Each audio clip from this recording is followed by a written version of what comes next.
AC battery cassette recorder on the battery. I'm going to use it this afternoon to interview Helen Kayser. There we go. I'm going to just, this will be a tape, our second conversation with Helen Kayser. Now, do you want to say something, Helen? It's wonderful to have a visit with Ruth. I haven't seen her in a number of years, and she's just her same chipper self.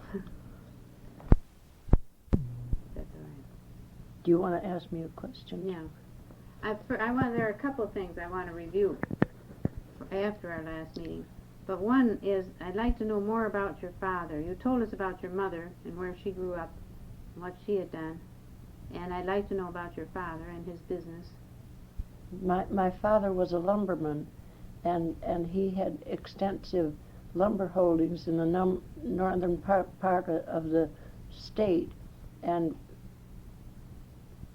at Christmas time, we always we thought the most beautiful Christmas tree in Madison because it was specially selected by the man who worked for him up there. My father, incidentally, Ruth, did you know that he was mayor of Madison for one term? Mm. Did you know that? Yeah, well, you told me that. Oh, I'm repeating myself. Just sort of, yeah. Mm. But he worked his whole career in Madison? My father spent his entire career in... Was he born in Madison? No, my father was born in Germany and came to this country when he was just a matter of months old. And his family moved onto a farm up in the area near Prairie du Chien. His father was a farmer. They were simple people. I never knew my grandfather. I never knew either of my grandmothers. I knew just my mother's father. I was denied all the privileges of being able to sing over the river and through the woods to grandfather's house we go. They didn't live long enough. No, they didn't. It must have been quite a job to be a lumberman up in the northern part of Wisconsin and maintain your family in Madison. Well, but my father was such a dedicated family man. We were never neglected by him, but he would be gone for long periods of time, particularly in the winter time, and he always arrived home with a deer somebody had shot on the property. So we indulged in venison steak during the winter time, which some people just dislike intensely, but my mother knew exactly how it should be prepared properly, and that was just regarded as a high treat in our family. Did you have other wild game, ducks and... Oh yes, ducks and pheasants and oh yes, our fish. Fish galore, and of course though. Well, Ruth, you know, when you grow up in the horse and buggy age, you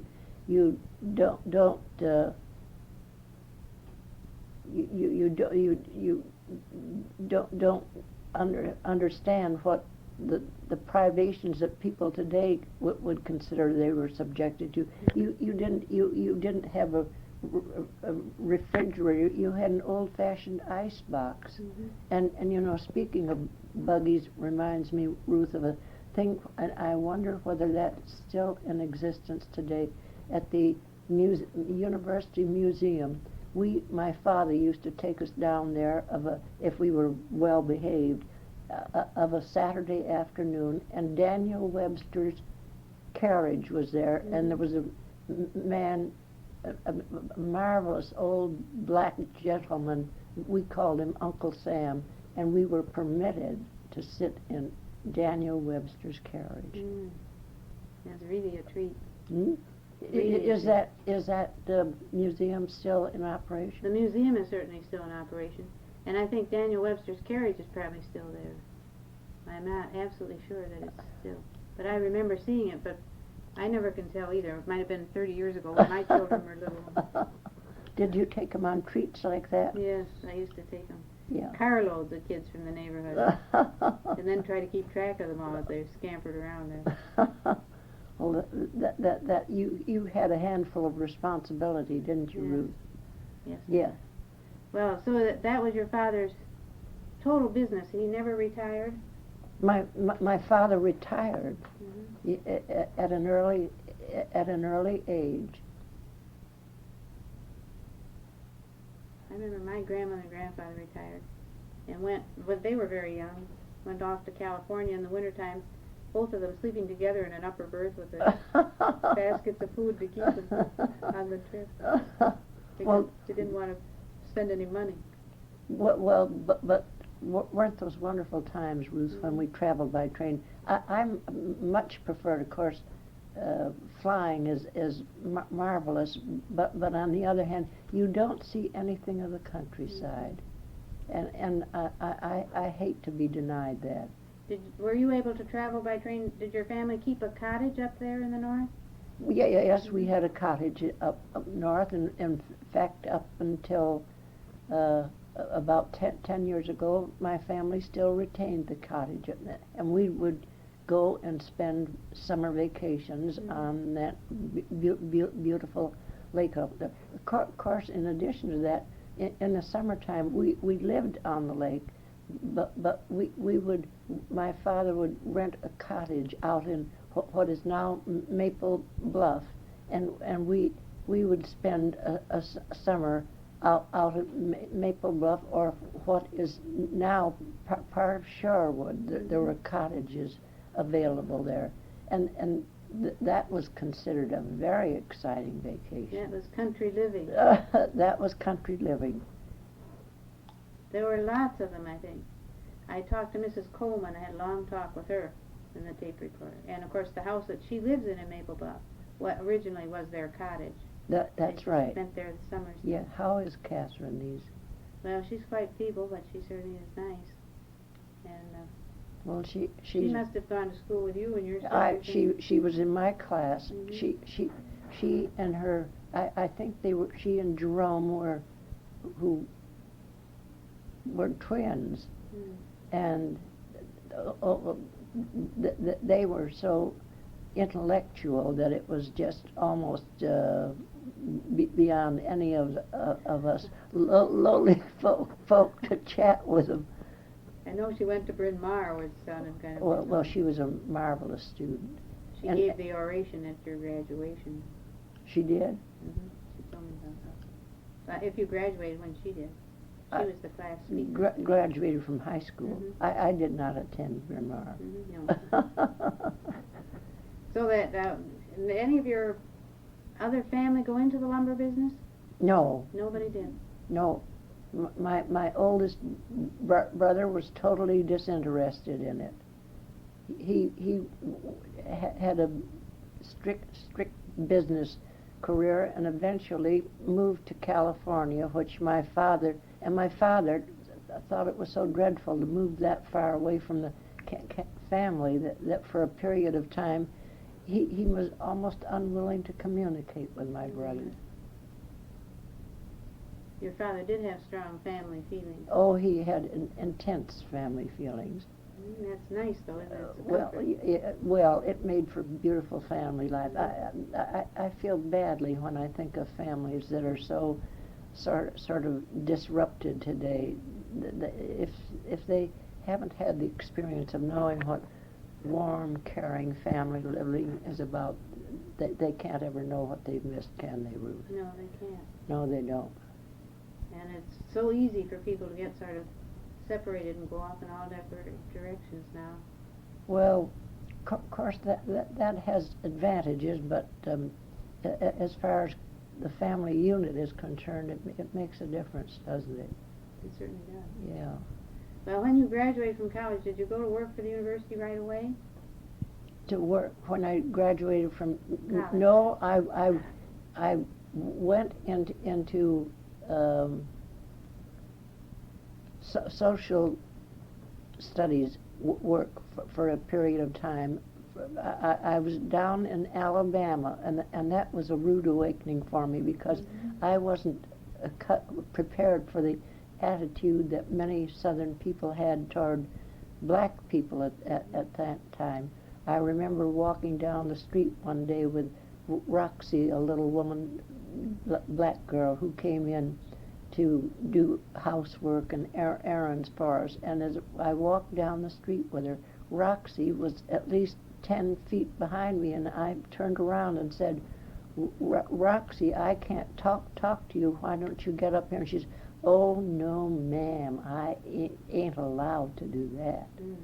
That's a shock. That was a shock for me. But you learn to adjust to those things, and my feeling was just one of compassion to think that people could be born with such instinctive prejudices against people just because of the color of their skin. What sort of work did you do when you I did social work. You worked for an agency? I worked for the Tennessee Coal and Iron Company, and we used to call on people in the area, try to make sure that they were comfortable and that their needs were being taken care of. It was an interesting job, but life in the South really and truly didn't agree with me in every respect. And after several years of that, I came back to Madison. I grew up at a time, Ruth, when it wasn't customary to get out and find a job when you were, the minute you graduated from college. You probably stayed at home and did helpful things for your family, and learned to sew, learn to cook, learn to do the things that I think many young people today aren't given an opportunity to learn much about. So you, when you came back, you were at home for a while? I was at home for a number of years, and I did what everybody in that day and age was inclined to do. Either I thought I ought to run a tea room, which I would have been. I'm not a good businesswoman. I love to cook, but I would have been a poor operator of a tea shop, or to have a gift shop, which I had at one time. Oh. And that was an interesting experience for me too. I learned pretty quickly that I was not cut out for the competition in business field, and so I got out of that rather promptly. Were you in it by yourself? I was in it by myself. It was called the Shop of Helen Kayser. It was over on Monona Avenue, next to the Orpheum Theater. And of course, that was a wonderful time because Melvin Douglas, who was then Melvin Hesselberg, was playing in a stock company, the theater there, the Jackson Theater people. And Melvin and I got to be great friends, and once, many years later, after he had married Helen Geghan and was operating out of California, I went to see him in a performance, and as we came away from the theater, all of a sudden Melvin walked out, and he threw up his hands and he said, Madison, Madison. He was. Was he this said, in New York? This was in Los Angeles. In Los Angeles. Yeah. No, it was wonderful fun to know him. Yeah, he must have been a charming person. And his father was a marvelous musician, you know. No, I didn't know. Yeah, the family name was Hesselberg. As a matter of fact, he gave a concert at the one of the clubs. What do we call the college club? University club. No, not the university club. The college club. College club, which was in the old Vilas house. Yes, I remember. Yes. He And gave a concert there. What was his instrument? What was his instrument? Piano. Oh. Oh, he was really a outstanding pianist. Well,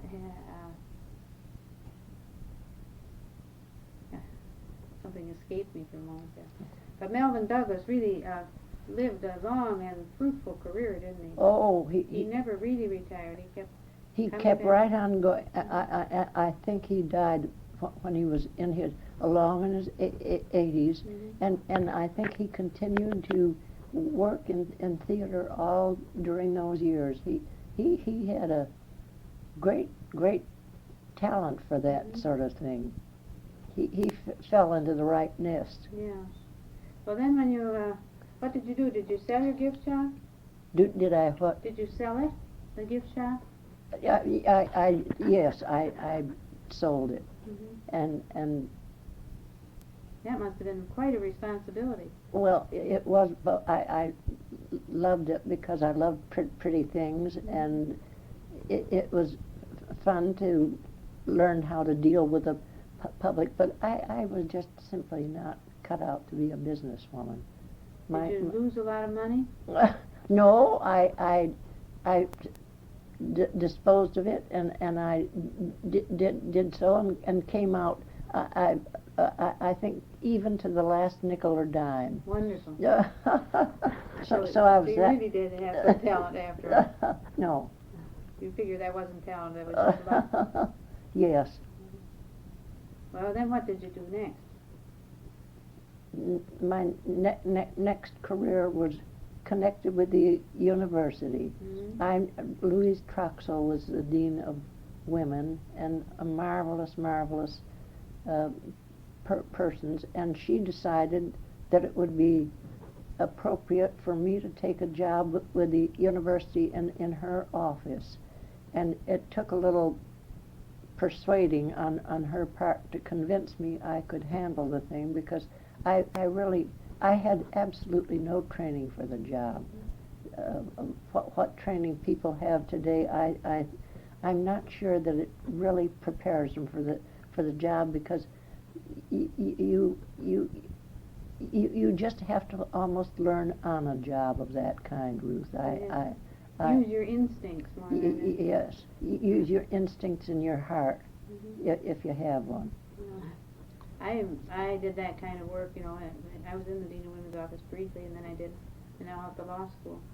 And it is a matter of learning on the job, learning the practical answers to difficult questions. Well, the thing that troubled me most about it was people would say to me, how are the little girls behaving? Well, of course, the job really had absolutely nothing to do with their behavior. It was a matter of trying to help them adjust to university life and to some of the many problems that come up in connection with it.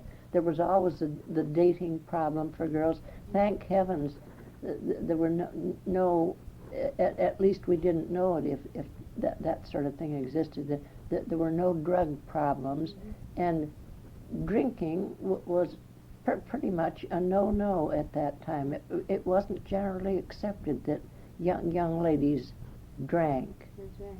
No. I remember that. So you were in the Dean of Women's office, I remember, when I was a student. Yeah, I remember that very well, Ruth. And that's going on 45 years ago. Having my 45th reunion this Do year. you go back to reunions, Ruth? Yes, Jim and I always go. We figure some Madison people should show up. Some people come a long way, so we go. Particularly his, because he was the president of his class, and he was always in charge of the unions. He didn't realize there was going to be a lifetime sentence when he got elected. But we do go. We do go, and not many people come. I went back to my 5th reunion, and as a friend of mine who had gone to Harvard came back here with his wife to attend her reunion union, and he said only the fish come back for reunions around here. He just thought it was the most boring thing he'd ever attended. Well, I really had a pretty good time, although I must say that everybody looked so much fatter to me, especially the men, and I didn't find them terribly stimulating. I found the rare. I've only had 2, I think. high school reunions much more exciting and interesting than the That's college absolutely true, Ruth. I used to go back for high school reunions, and that was fun. Well, of course, remember when I went to university, Ruth, the total enrollment was about 6,000 people, and so you really didn't have a chance to get acquainted with. Now, what young people do in this day and age, as far as getting acquainted, if they don't live in a dormitory or something like that, I don't know. They're scattered out throughout the entire city now, of course. And it's interesting how many students get elected to the city council or the county board. Well, a lot of people just are awfully critical of young people today. I'm not. I think they're wonderful. They're interested in public affairs. They're interested in a variety of things that we probably didn't realize were going on in the community in which we lived. Well, of course, when you went to college, women didn't vote at all, I suppose. No, we voted. Mm-hmm. We voted. We voted and we walked to school. Mm-hmm. You didn't take a bus ride, and that was great fun. By the time we had collected people on our way from where I lived to get to the top of Bascom Hall, we had a perfect tribe, and I wouldn't give up those memories for anything in the world. It was fun, to get out and hike along. Probably we were just indulging in a lot of gossip. I don't think it was always on a high intellectual plane. What was your college major? My college major was political science, and I was when we lived in London one summer while my sister was studying piano. I did some work at the University of London in political science and in philosophy, and it was a tremendously interesting experience because European universities operate so totally different from in what way are they different? Well, the students, for one thing, have a very different approach to their work, and it's one of great respect and deference to the teachers. There was absolutely no talking back to teachers. The whole system, that they operated on a different time schedule. They operated on a different system of examinations. Examinations were rarely given. You were in such close contact with your teacher that the theory seemed to prevail that the teacher knew what you knew or failed to know by the time he'd gotten through with you for a semester, which has some merits, I think. Sure. But you enjoyed studying political science in England. Oh, How long did you stay in London? We were just for a summer. It's my favorite city in the world. Isn't it? I adore London. I've spent so much time in London and in England throughout. But I must say, like all touristy inclined people, Paris is still it's the most beautiful city in the world, in my opinion. I was so surprised to see how beautiful London was. Well, I was angry at my friends that had never told me how beautiful. Every corner you go around, there's a little plot of flowers. Somebody's planted marigolds and. Yes, well, that's typically British, isn't it? Yeah, every inch of ground is. And those adorable little Liza Doolittles on the street corner with their bunches of violets. Yeah. Well, British people have a great affection. Ruth, why do we call them British and when do we call them English? Do you know? I don't know. I don't know the answer to that. I was discussing that with a friend of mine the other day, and he didn't know the answer, and I said, well, we'll have to do a little research project on that.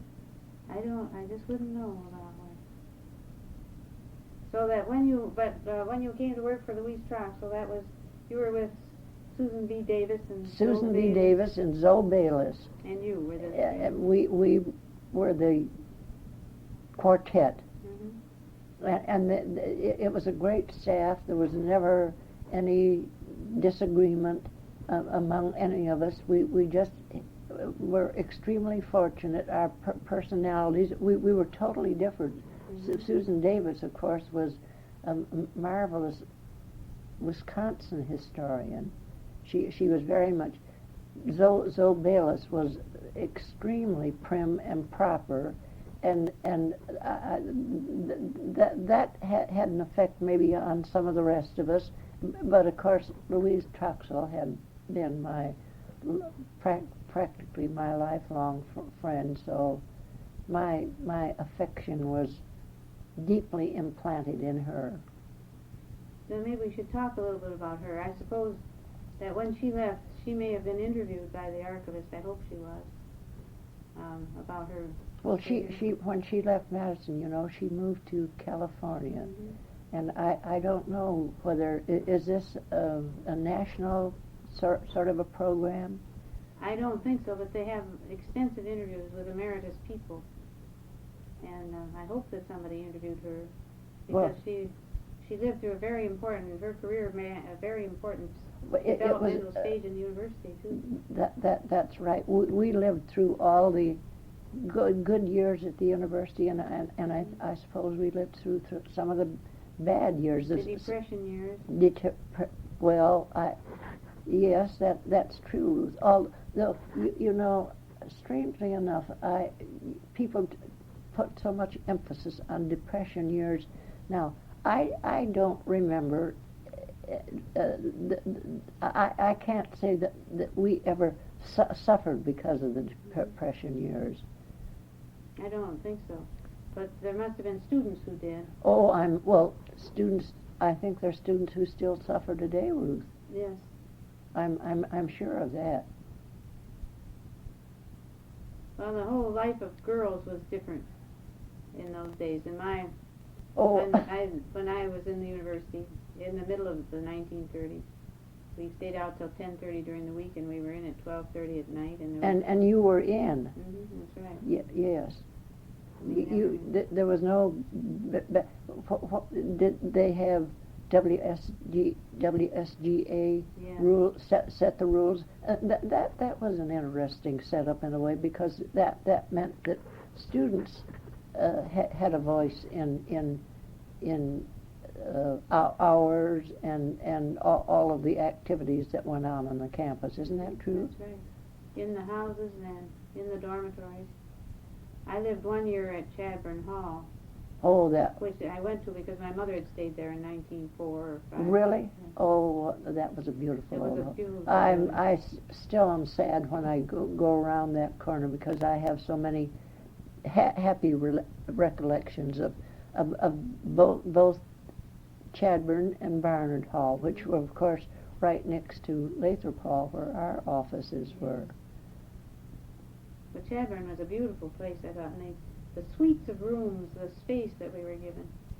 And also absolute luxury today. It really was. And of course, these newer buildings, everything is built in. You can't move your furniture around. But I remember Mrs. Elvejhem saying once that when she was in college, the one thing that she could count on, if she was down in the dumps or something gone wrong, she could always go back to her room and rearrange the furniture. But you can't do that now. Everything is built in those dormitories. The beds are stationary. And that's one of the disadvantages of modern technology. It is. And the space that was allocated, of course, is so expensive now. They wouldn't have been able ever to give students those 2-room suites that we had with the big closets and the balconies and Well, let's not make sadden younger generation to know what they're missing. What they're missing, that's right. Well, and they are missing something, aren't they? Of course, yeah, we missed something too, I suppose. Oh, absolutely. I'm perfectly sure if I were a young person today, I'd be doing. I'd want to try everything.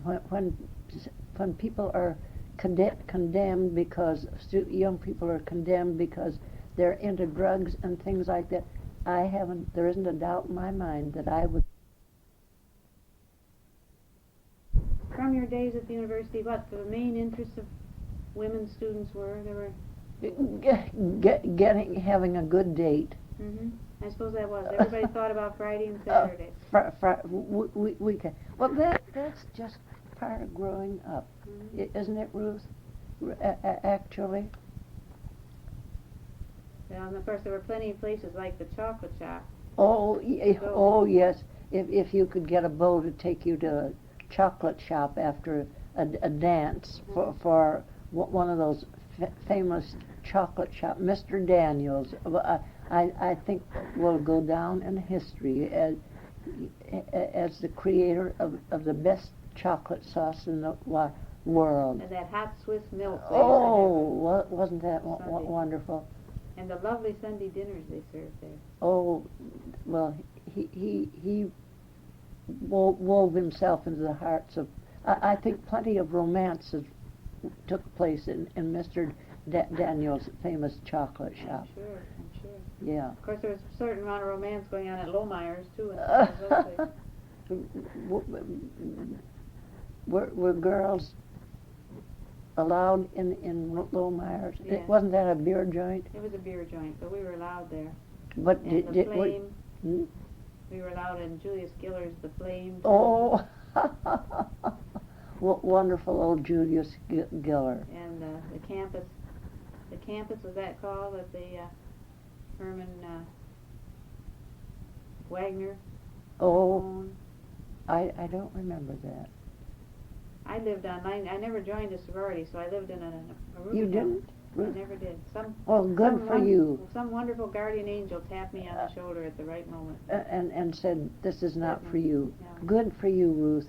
Yeah, I made good friends in belonging to a sorority, but I look back on the thing as a horrible mistake because I saw how many people were hurt by wanting to join a sorority, and we were really terrible snobs at heart, although we didn't think of it that way. We just thought that we were trying to create kind of a homogeneous group of people who could live together and enjoy good fun, and I must say that some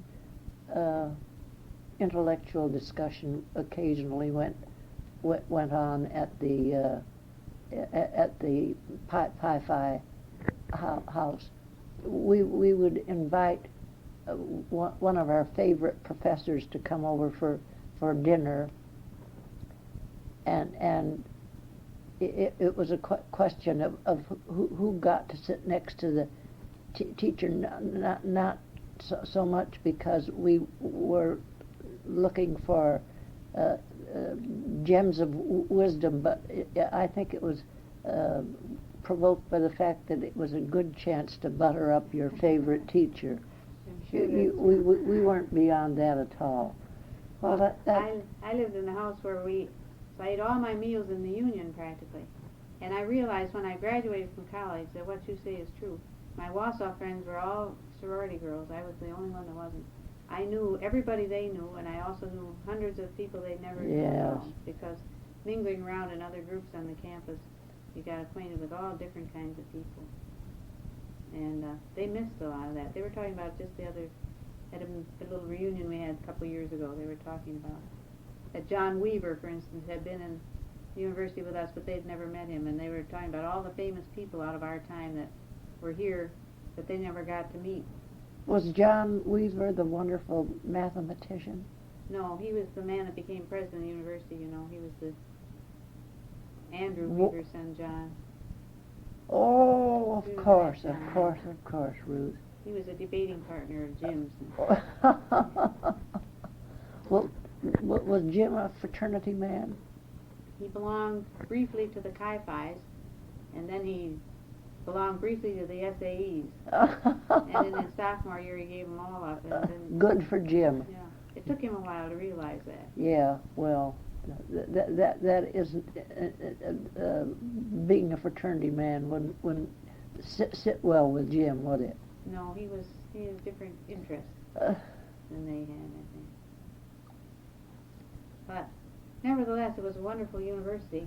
Well, and it still is a wonderful university. I'm saddened to think they're having some of the problems they're having at the university today. I think President O'Neill is doing a valiant job, and it's unfortunate that economically these are just bad times for all schools, public and private. Yeah, it strikes me as a very classy kind of person. I think they're very lucky to get him to come here. And his wife, have you met his wife? Yes. Isn't she a charming person? Really charming. Yes, she's a... And beautiful children. It's a wonderful family. Are they enjoying living in the old Brittingham house? I think so. Of course, that's a lovely place. Oh, beautiful piece of property. Yes, just beautiful. Is there still a squash court connected with? I think so. I think there's a swimming pool A there. swimming pool. Mm-hmm. There used to be. Well, they deserve that. Mm-hmm. They really do. And a beautiful view out in all directions out there from that hill. Yes. Beautiful. Well, they're lucky to be in Madison. I think, and I do believe they appreciate I it. think they do. Yes.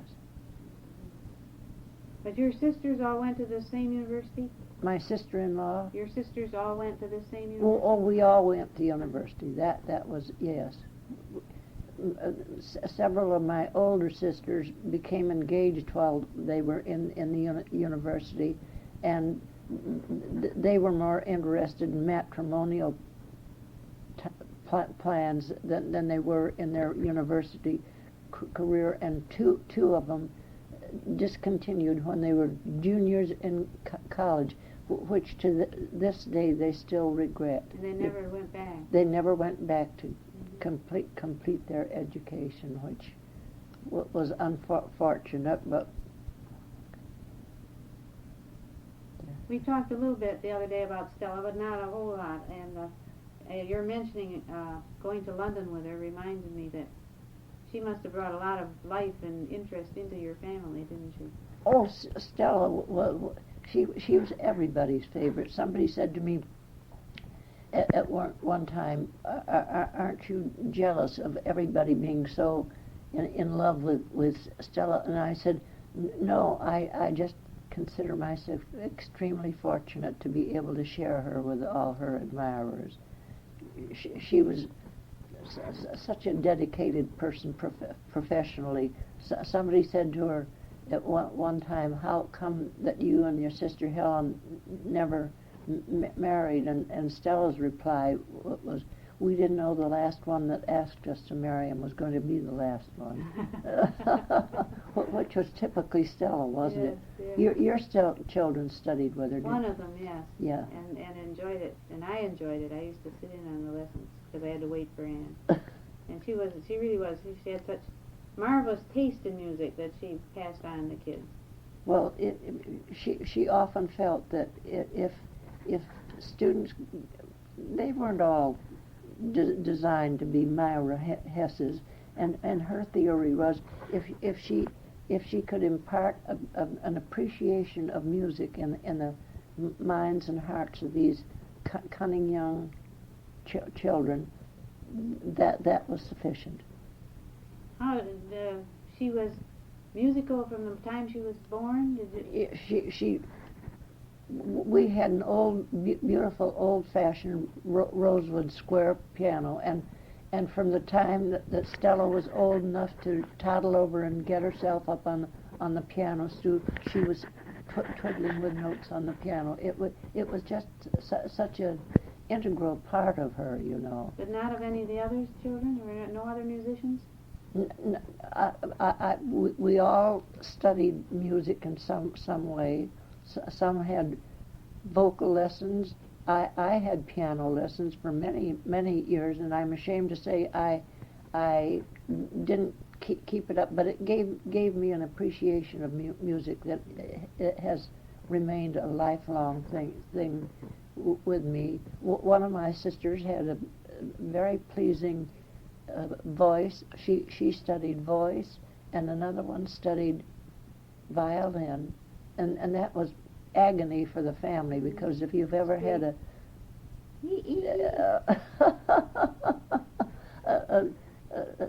6-year-old trying to hit the right strings on a violin, you know what agony that could be for a family. And we used to have a great time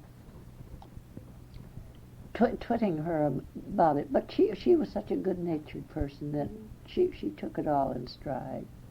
But Stella really knew she was interested in piano, and she knew exactly where she wanted to go. And she studied. She was in the music department at the university. No, she was not. She was at the Wisconsin School of Music, which Ada Bird, a remarkable. But did she study music at the university? She studied music at the university, and there was a marvelous piano teacher by the name of Maud Fowler, and she studied with Maud Fowler for many years. She did graduate work at the University of Wisconsin. They have a good music department at the university, but really not as outstanding as it might have developed into, I suppose, if there had been more funds to bring more professional people to the department. But Stella also studied in Germany with a wonderful teacher. Frau Gettingschaffen was her name, which we always stumbled around on, but she would very frequently go to Europe for a summer and study either in Germany or in England.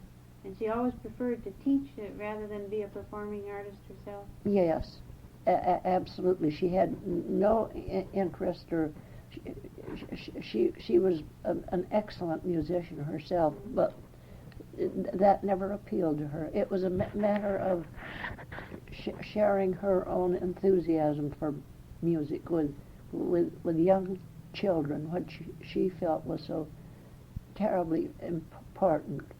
Was she one of the founders of the Wisconsin School of Music? No, she was just on the staff at the School of Music.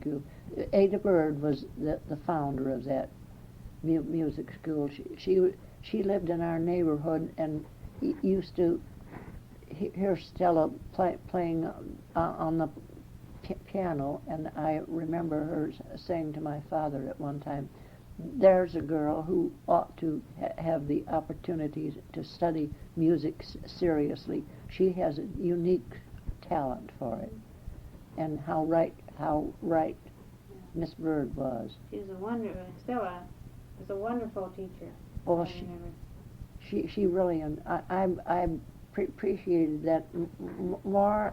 I appreciated it always, Ruth, but I think after Stella died and I began to hear people talk, well, she was really practically benighted by some of them, you know, in their enthusiasm. Now, Catherine Coleman is one of the persons I think I told you the other day who used to go to the School of Music for an hour, and she said, I'm not interested in learning to play the piano. I just want to be able to appreciate music, and if you can just sit down and discuss music with me for an hour each day that I come, that will just answer my demands. I suppose Stella's she had a number of very, very good students, didn't she who had were successful musicians. very, very successful. As a matter of fact, she had a young man by the name of Larry Elliott, who still lives in Madison. He teaches piano and is a marvelous artist in addition to it. He paints in the style of Aaron Bowrod. Oh. And he and Mr. Bowrod are good friends, and Larry is absolutely a self-taught artist. He chatted with various artists at one time, thinking that he might go to the Art Institute and study with somebody there, and they said, don't ever make the mistake of studying. You have a natural talent, a natural gift for this, and it'll all be destroyed if you. So he's absolutely a self-taught artist. Mm-hmm. But he was also a piano pupil. An excellent piano pupil. He played with the Madison Civic Orchestra when he was only 16 years old, and did a stunning job. One of the favorite pictures in my kitchen is a picture of Larry. He's a very dear young man, and he comes to see me quite frequently, and we have wonderful hash sessions especially about Stella. Mm-hmm. Well, she certainly had admirers all over the city, didn't she? Yeah, she did, Ruth. And she was always so pleasant and so respectful. I never heard her raise her voice with a child or anything. No, I never got cross with them. But I suppose they must have disappointed her from time to time. I know my child did. She didn't practice very much.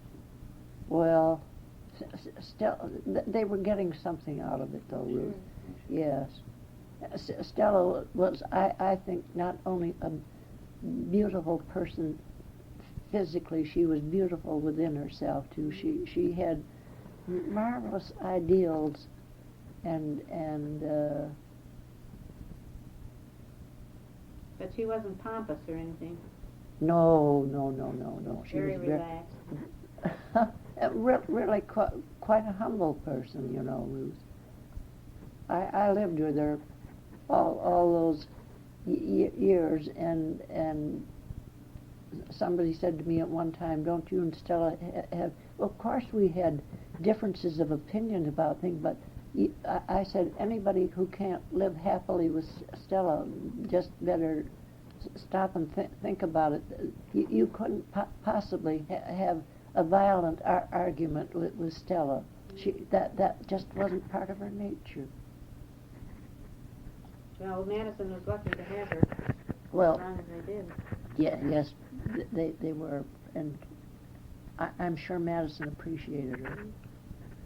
Now can we go back for just a minute to your career in the Dean of Women's office?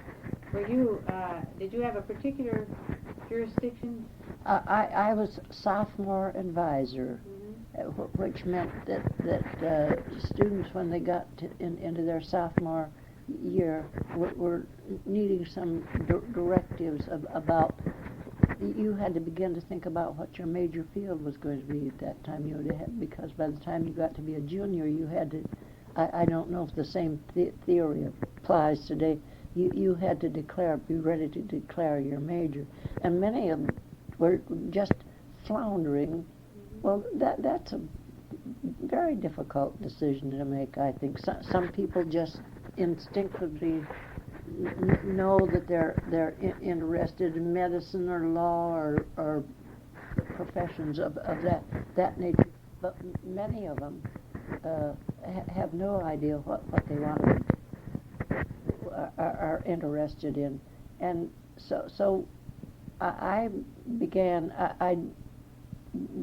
to be interested in finding out what I could about what job opportunities there were for young women when they left the university. And as a result of that, finally I was devoting so much time to that sort of thing that I think there were days when I probably kind of cheated on other phases of the work, and so eventually the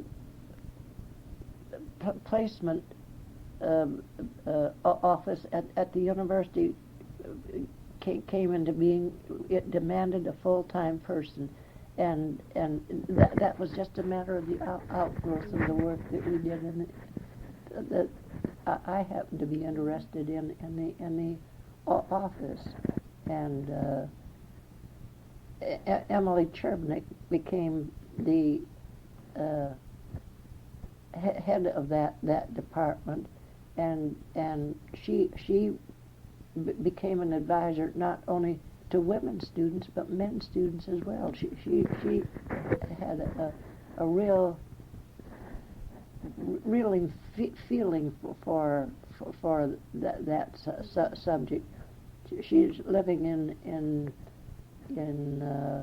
California today, and she comes back faithfully every year for her reunion at the university, and she and I always have a wonderful visit together. I gather she's made a wonderful spot for herself in Santa Barbara. She has. She does volunteer teaching at the at one of the seminaries. Mm-hmm. She's very much involved in seminarian life. She's a superb cook, you know, mm-hmm. and they love to come over, and she has a favorite dish which she has dubbed her seminarian stew, because they come to her apartment or her house. She lives in a charming house in Santa Barbara, and they come over, and so it's just become sort of a standard joke that they have seminarian stew, which is very cute of her. Yeah. Well, I think it's the whole guidance and career part of the university, as you say, except if you wanted to go to law school or medical school. Yeah. The rest of the people are just sort of floating around, and I think that they've needed more guidance and more information than they've had, so that office got to be very, very busy. Her office. Oh, it was an enormously busy. Except when there aren't many jobs, it isn't very busy. You know, that's what gather now. I was reading yesterday about how many fewer companies and people have come to interview this year. Why do you think that is, Ruth? Well, they just aren't hiring. I think it's depression times. I thought, for instance, engineering jobs were just plentiful, but I heard from somebody the other day that even those are tapering off. Mm. Well, when engineering is profitable, a lot of people rush into engineering school, of course, and then they fill up the jobs. And then the market is glutted. Yes, and then they wait again. Yeah. Do as many girls go into education as did formerly? I guess I don't know. I think probably both men and women do, but not as many as they used to. And there's absolute shortage of people willing to teach science or mathematics in the high schools. Well, they aren't equipped to do it, are they? No, they don't. Nobody's. If you have a science or mathematical background, you go into another field where you make a lot more money, and you don't go to teaching. That's right. Fitting everybody together and making it all come out even is very difficult, and it may not. That's one of the major problems, isn't it? But I can remember in the days when I was a student and you were in the Dean of Women's office, and I don't know whether it was you or not, I got fooling around. I had wonderful grades in my freshman year, and I couldn't remember that I had studied very hard. So in my sophomore year, I was fooling around in the first semester. At the end of 6 weeks, I got 2 Ds. Oh. And we called me in. Yeah. Yes. That was a routine thing we did. Well, it was done, Ruth.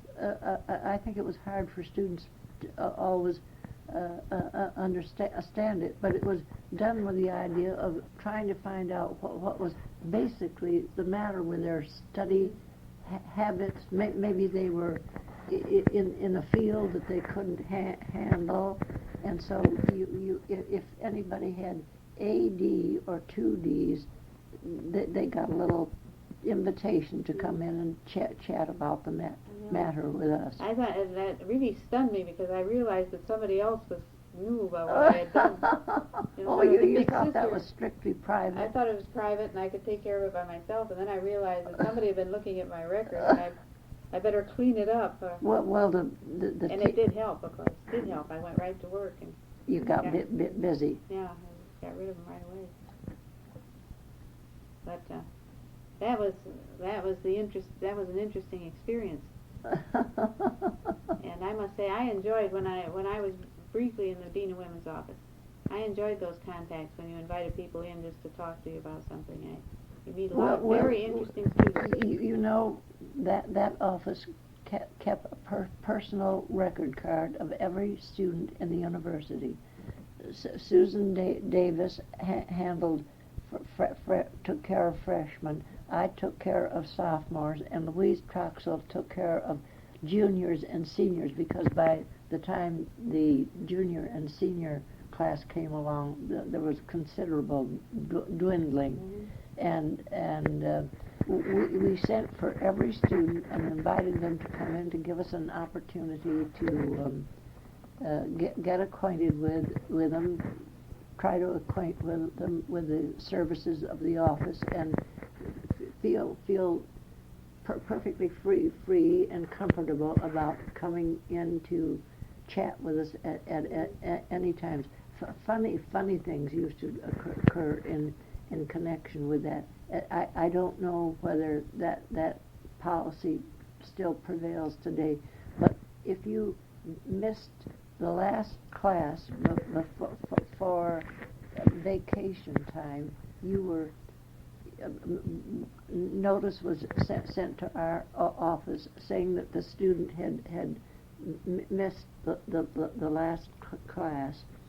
And I remember one student after another coming in to say, oh, their grandmother had died at Thanksgiving time, and they had to go home for Grandma's funeral. Well, one day, I think after about 5 or 6 of them had trudged in with that, I did an extremely undiplomatic thing. I said to the next student that came in, now don't tell me your grandmother died. I thought I was giving it the light touch, but I may have only fooled myself on that. And with that, this girl burst into tears and said, but my grandmother did die. And to my, she was a very prominent woman in Milwaukee, who lived in Milwaukee. And the following day, the papers were full of accounts of her sudden death. So you had to be careful. Yes, I had to learn how to. I think at least I've been retired now for 3 years, but Thanksgiving time, it's very common now for students to take that whole week off. Oh. And do teachers pay much attention to class attendance now? I don't think they do in the same way that they used to. I don't think they keep roll in the same way. They don't? I don't think so.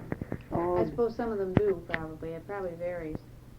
And in smaller classes, of course, they notice that you weren't there. Well, I understand they have a lot of social activity connected with students today on the last day of classes, and sometimes if there's a special occasion during the week or something like that, students bring goodies to class to eat, and even some of them occasionally bring a bottle of champagne, which is shared all the way around in the department. I think that's right. I think there's...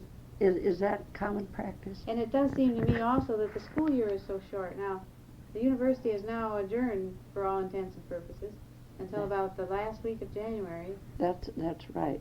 And we used to have that 2 weeks, and then we came back for examinations. And well, I think in that respect that the university made a wise decision there, Ruth. I think the idea of going home having a jolly Christmas vacation with all the festivities that go with it, and then having to come back and face up to exams, I think was a terrible strain on students. And I do think that the present system is an improvement in that way, although I do not agree with the university that beginning classes is before Labor Day. How they can alter that situation, I don't know. I don't like it either, I think. But I also noticed that, for instance, in the law school, that long mid-year vacation, which started about maybe on the 15th of December and would end way in the 3rd or 4th week of January, 5 or 6 weeks.